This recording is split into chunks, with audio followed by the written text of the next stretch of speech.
আজকে সোমবার, সপ্তাহের শুরু। তো দিনটার স্টার্টিংটা খুব ভালো হয়েছে। মিমি আজকে ফটাফট রেডি হয়ে স্কুলে চলে গেছে, আর আমি এলাম একটু বারান্দায় ফুল তুলবো বলে। আমি বারান্দায় একদমই বেরোই না।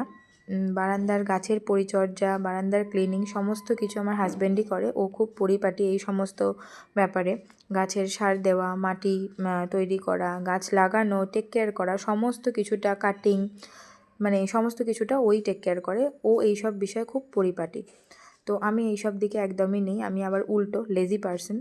তো মিমি বাড়িতে থাকে বলে, আর আমার বাড়িতে না বেশিরভাগটাই জানলা, দেওয়াল খুব কম। তো সকালের দিকটা প্রচণ্ড হাওয়া দেয়, ফার্স্ট ফ্লোর, সামনে কিছুই নেই। তো যতক্ষণ মিমিও বাড়িতে থাকে আমি একদমই জানলা দরজা খুলি না। ও চলে যাওয়ার পর সব কিছুই ওপেন করে দিই যাতে হাওয়াটা ভালো করে খেলে। ইনফ্যাক্ট আমি দুপুর অবধি পুরোটাই খোলা রাখি। তারপর সন্ধে নয়, মানে দুপুরের পর থেকে বন্ধ করে দিই, কারণ নইলে মশার উৎপাত বাড়বে। দেন ওই সব করে নিয়ে আমি চলে গেছিলাম রান্নাঘরে। তো রান্নাঘরে এখন সবজির ভ্যারাইটি অনেক কিছুই, বাট আমার ভ্যারাইটি সবই টেস্ট করা হয়ে গেছে। আর ফুলকপি খেয়ে খেয়ে আমি প্রচণ্ড বিধ্বস্ত। তো আমার আজকে একদমই রান্নাবান্নায় ভালো লাগছিলো না। আমার যেন মনে হচ্ছিলো প্লিজ আমাকে কেউ কোথাও ঘুরতে নিয়ে চলো, মানে ঘুরু ঘুরু মন হয়ে গেছিলো। মানে আমার মেয়ের থেকে বেশি আমার ক্রিসমাসের ক্রেজ মনে হচ্ছে, ফিল হচ্ছে। তো বাট এখন কোথাও ঘুরতে যাওয়ার নেই, কারণ মিমির উইকলি বাকি রয়েছে, সব কমপ্লিট হবে, ওর স্কুল ছুটি পড়বে, দেন আমি কোথাও বেরোতে পারবো।